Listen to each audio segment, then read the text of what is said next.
Ya. Assalamualaikum warahmatullahi wabarakatuh. Kami dari mahasiswa Universitas Islam Negeri Sultan Saifuddin Jambi, jurusan Ekonomi Syariah, Fakultas Ekonomi dan Bisnis Islam.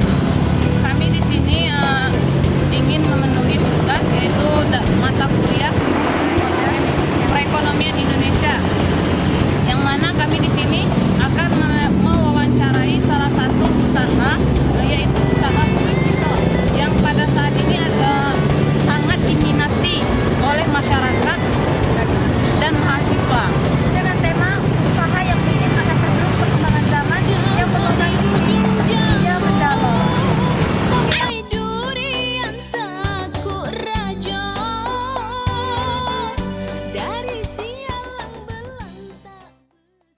Warahmatullahi wabarakatuh. Waalaikumsalam warahmatullahi wabarakatuh. Bang, maaf sebelumnya mengganggu waktunya. Kami dari mahasiswa Universitas Islam Negeri Sultan Toha Saifuddin Jambi Iya. ingin mewawancarai usaha Bang. Oke, silakan. Kami mau nanya, sebelum kami mewawancari, boleh perkenalkan diri terlebih dahulu Bang? Oke, baiklah. Nama saya di sini Aditya Romadani. Kebetulan untuk asal universitas, alumni dari FKIP Universitas Jambi. Jadi di Unja kemarin ngambil pendidikan ekonomi. Sekarang lagi belajar juga nyambung di Magister Pendidikan Ekonomi Unja juga. Sekarang di semester 2 belajar. Oke. Ini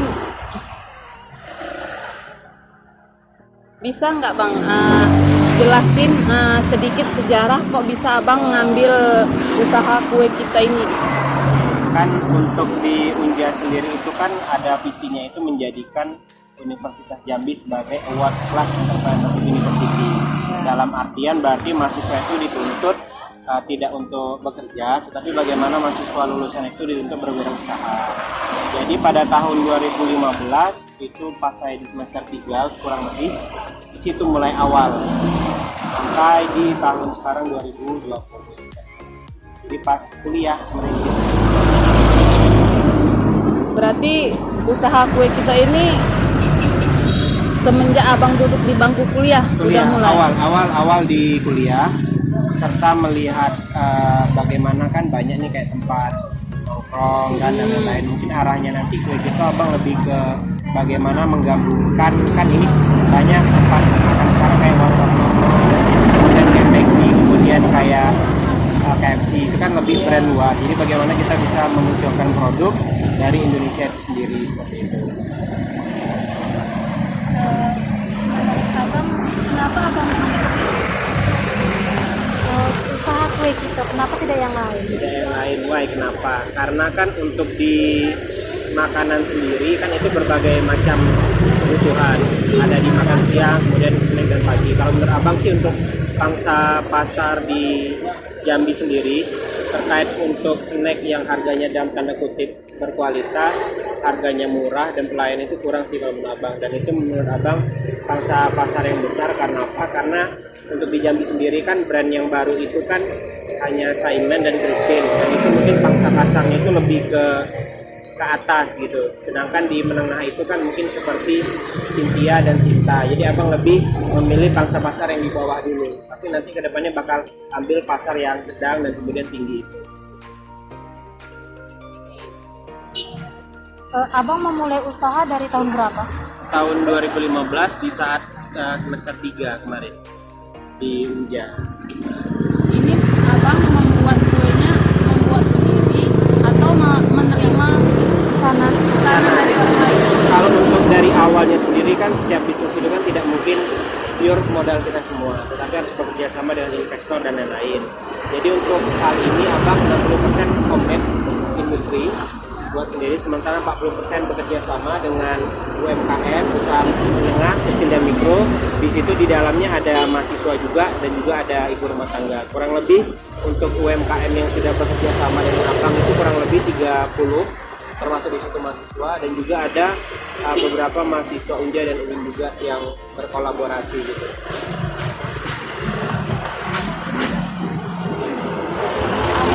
Dari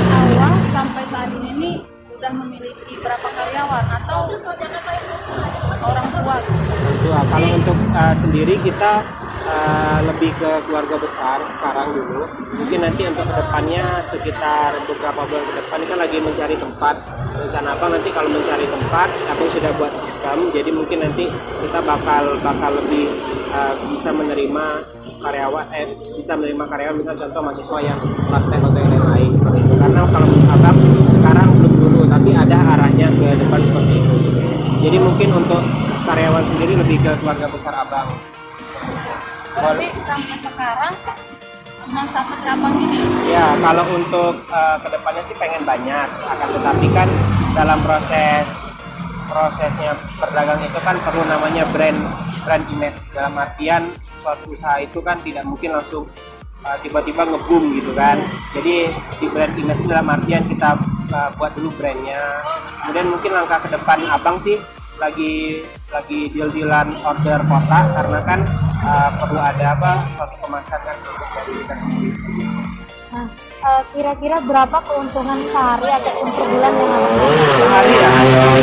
Kalau ngomong sehari kayak mana juga ya kalau untungnya? Pokoknya kalau bisa ditakar lah kurang lebih, ini kotor ya? Kotor 2 lah, kali dewek lah. Jadi gampang. Kali dewek. Itu di luar ini ya? Di luar pesanan dan lain-lain. Oh, berarti Abang juga menerima pesanan gitu ya? Ya, mungkin kayak misalnya Abang kan banyak tuh sponsor kayak acara mahasiswa dan lain-lain. Kemudian acara kemarin yang Muzamil datang ke Jambi, itu Abang support juga kemarin Muzamil.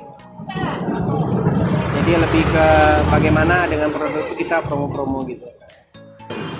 Nah, setiap kita membuka usaha kayak gitu kan pasti ada untung dan rugi. Benar. Nah, bagaimana Abang tuh bisa mengantisipasi hal tersebut? Oke, kan kalau untuk suatu usaha itu kan kalau kita punya usaha mungkin cuma ada 2 risiko. Kalau tidak ada untung pasti ada rugi. Tidak bisa memilih atau gitu kan. Jadi dengan cara ini sih kan dalam 1 tahun itu kan efektif mahasiswa itu kan kuliah baik UIN baik Unja sendiri itu kan 8 bulan tidak salah. Sementara 4 bulan itu kan dalam tanda kutip libur. Jadi bagaimana dengan 8 bulan itu bisa dimanfaatkan agar nanti pemasukan itu bisa beres dengan pengeluaran itu aja sih. Dan juga kan kalau untuk hari kan beda nih antara Senin, Selasa, Rabu sampai Minggu kan. Jadi memang ada beberapa hari yang memang menurut Abang mahasiswa itu agak bukan sulit untuk membeli, mungkin kayak seperti hari Senin kan. Kalian itu kan kalau Senin Selasa itu kan ngejar cepat waktu. Dan mungkin kan kalau so pasti untuk makan nanti aja lah gitu kan. Mungkin nanti sekitar jam 10 kan sudah makan siang. Nah bisa jadi nanti untuk jam 10 ke bawah pas hari Senin bisa jadi untuk pendapatannya bisa jadi sekian. Strateginya aja sih gimana.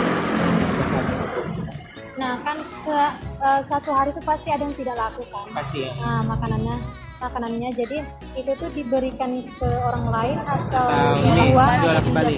Kalau untuk Abang sendiri kan kerjasama nih sama UMKM. Abang di situlah menjaga kualitas juga. Jadi setiap UMKM Abang tekankan bahwa yang kerjasama tidak boleh menjual dalam tanda kutip yang kemarin dipanasin atau yang lain. Kalaupun misalnya sebenarnya sih internal Abang ya, kalau boleh dibuka itu langsung Abang putus kerja sudah. Hubungan kerja, karena kan kita menjaga kualitas itu tadi. Jadi toh kalaupun misalnya ada dalam satu waktu itu berlebih, Abang kebetulan ada kerjasama sama yayasan di belakang ini ya, belakang Arizona. Di Arizona masuk dalam tuh sebelah kanan tuh ada yang kurang lebih yayasan ini ya, Panti Asuhan, kurang lebih hampir 200 deh ininya. Apa namanya, anak panti, anak asuh gitu. Nah, jadi kalau berlebih, mungkin misalnya berlebih dan tanda kutip 200 kan, langsung dioper ke sana gitu. Karena kan kue ini kan kalau sudah jam 12, so pasti orang pindah lagi ke makan gitu kan, makan kue. Jenis kue yang Abang jual tuh atau kue bakso atau yang lain? Kalau untuk ini boleh di zoom hashtagnya. Apa dah? Kalau untuk kue sendiri kan Abang di sini, jadi kue kita itu kalau misalnya kalian tahu misalnya apa ya? Contohnya kayak RCTI oke, misalnya kan Trans TV milik kita bersama. Kalau Abang sih kue kita segala kue ada di situ. Jadi dalam artian segala kue diusahakan ada. Bagaimana memenuhi konsumen itu? kami mau nanya nih, bagaimana abang bisa mempertahankan pelanggan abang biar nggak lari gitu? Terus bagaimana juga abang menarik pelanggan agar tertarik gitu dengan usaha abang ini gitu. Strategi apa yang abang Strategi.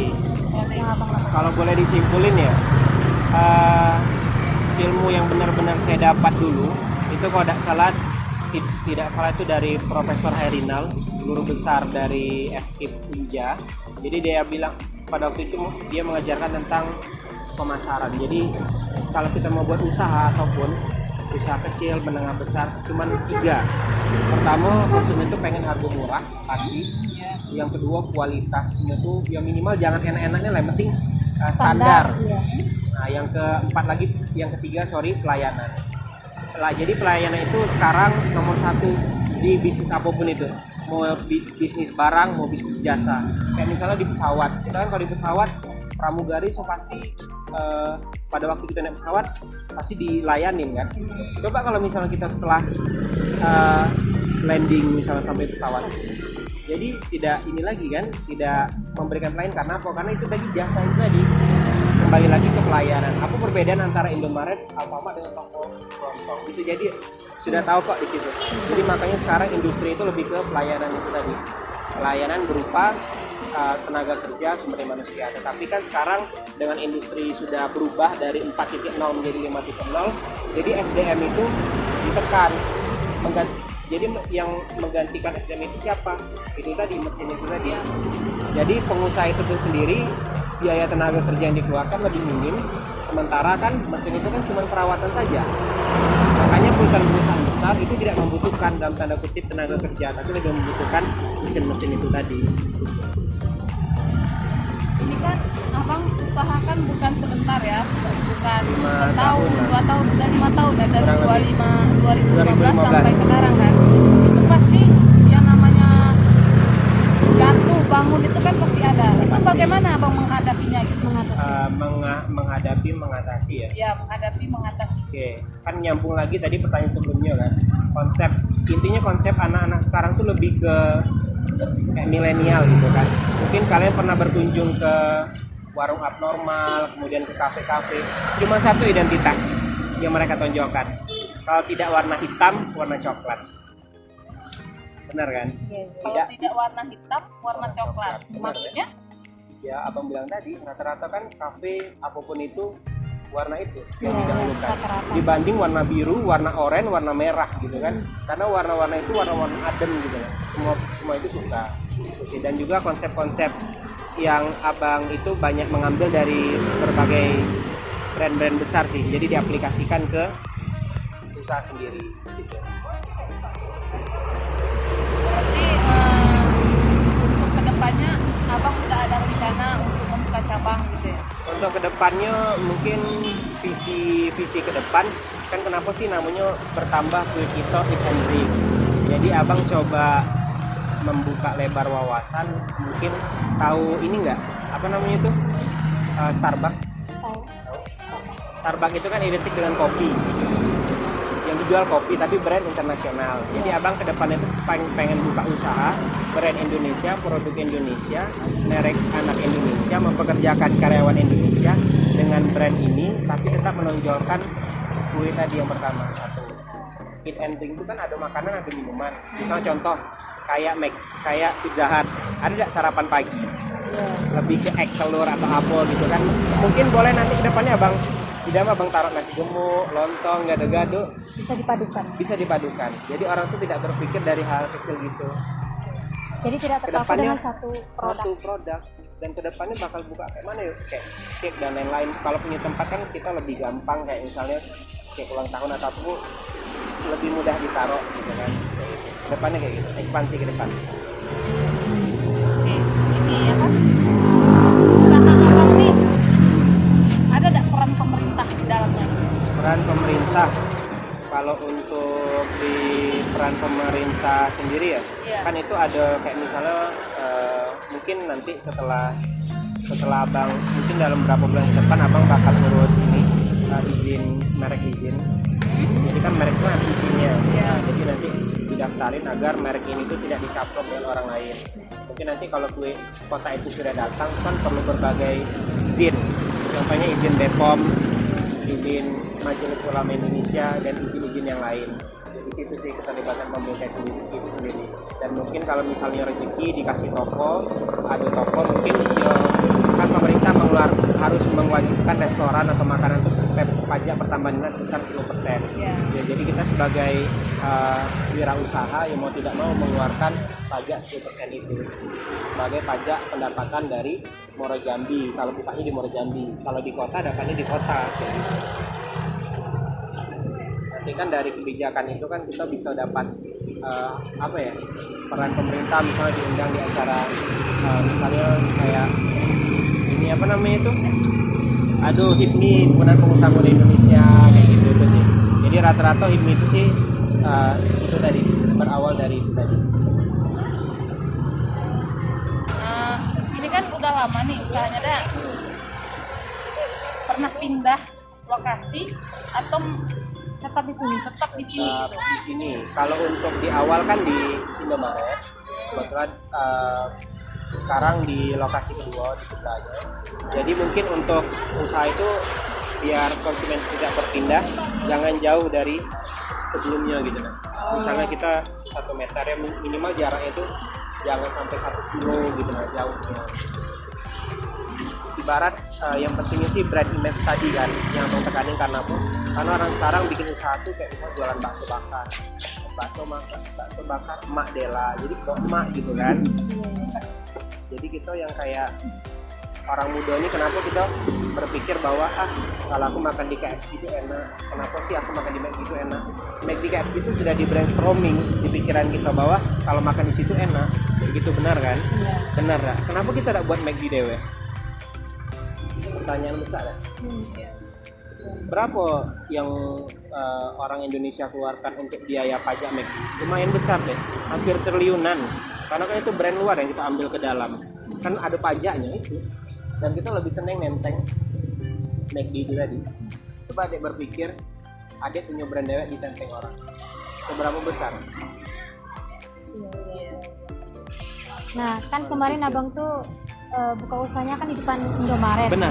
Nah, kira-kira berapa sewa ruko di depan ruko. Indomaret? Kalau untuk ini kan bukan ruko sih, namanya stand gitu. Iya. Stand. Iya. Terus kamu sih kayak mau di Indomaret di Alfamart kurang lebih setengah juta ke bawah per bulan. Mungkin kalau untuk setahun itu 6 juta lah kurang lebih. 6 juta setahun, tapi kan bukan akumulasi 6 juta langsung, bukan per bulan. Itulah saran abang, kalaupun misalnya kalian tuh pengen buka usaha, enaknya itu usaha dari awal itu join sama Indomaret atau Alfamart. Why? Kenapa? Kalau kita join dengan orang yang punya ruko, kita rame, habis itu pasti dia, sudahlah kalian gak usah jualan lagi, ibu mau pindah atau mau apa, nanti itu kan pasti setelah itu dia jualan dengan yang kalian jualan itu lagi. Tapi kalau kalian di Alfamart dan Indomaret, insya Allah abang boleh berani jamin tidak bakal diusir, karena ada perjanjian yang tertulis di situ. Dan mereka tidak mungkin ngusir, ya so pasti kalau misalnya mereka habis kontrak ya mau kalian pergi gitu kan. Karena kan Indomaret Alfamart kan 5 tahun sekali, 5 tahun sekali kontrak ruko. Diperpanjang kan bisa nggak? Ya diperpanjang bukan dengan kitonya dengan Indomaret, dengan ya lah. Indomaret. Nah, kira-kira harga satuan sama Biji gitu, per biji. atau per biji atau per kotak berapa? Oke, kalau untuk sekarang dari awal buka usaha sampai 2020 itu masih bertahan di harga 1.000. Tapi mungkin kalau misalnya ada perubahan harga di bahan pokok seperti tepung, seperti minyak, seperti gula, mungkin ada peningkatan. Tapi kalau bisa abang meredam hal itu, karena nanti untuk bagaimana pelanggan ini untuk tidak penting. Kalau per kotaknya berapa Bang? Per kotak di sini abang baru abang cas tentunya sama saja 1.000, tapi di kotaknya abang tambah 1.000 aja. Jadi mau isinya 5 atau 6 bebas, tapi ditambah 1.000 aja itu sih. Mungkin kalau untuk nanti ada datang kotak baru mungkin agak sedikit naik 500 aja sih. Jadi 1.500. Kotaknya beli kotak gitu.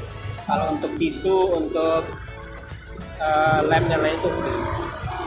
Kalau minumannya tuh ada? Minuman tambah 500 saja. 14. kan tadi abang bicarakan tentang harga pokok, misalnya harga pokoknya naik maka harganya akan naik kan? Pasti tidak, ya.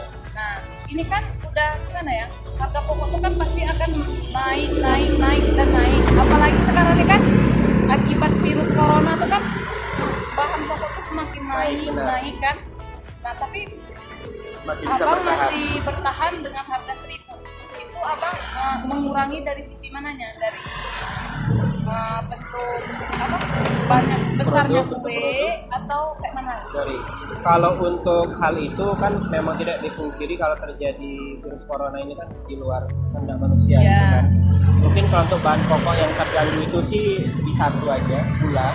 Karena kan gula yang abang lihat itu banyak impor dari Cina.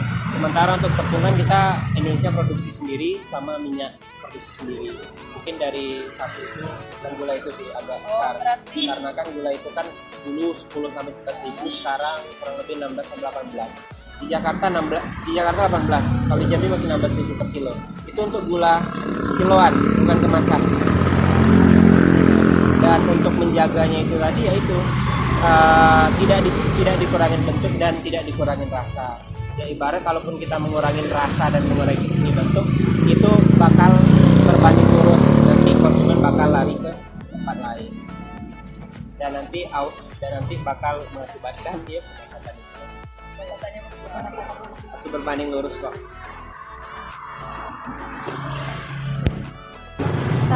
Ini kan usaha abang kan udah cukup lama tuh kan. Nah, bagaimana tips agar produk abang ataupun usaha abang ini masih bisa bertahan? Tips suksesnya tuh apa? Intinya awalnya pertama kalau mau buat usaha niat dulu. Yang paling penting itu konsisten. Jadi semakin tinggi pohon pasti banyak angin. Itu aja sih. Dan yang penting bedakan produk kita dan produk yang lain dari 3 harga tadi, 3 indikator: harga, kualitas, pelayanan. Dan jangan lupa pangsa pasar yang harus disasar itu kaula muda, gitu. Kaum muda atau kaum milenial. Memang itu salah satu bangsa terbesar lah dalam hal apapun, baik itu di bidang makanan, industri ataupun teknologi itu sih. Dan tips dan triknya itu sih konsisten, itu yang paling penting. Dan jangan lupa berdoa, kemudian bekerja keras, work hard, play hard.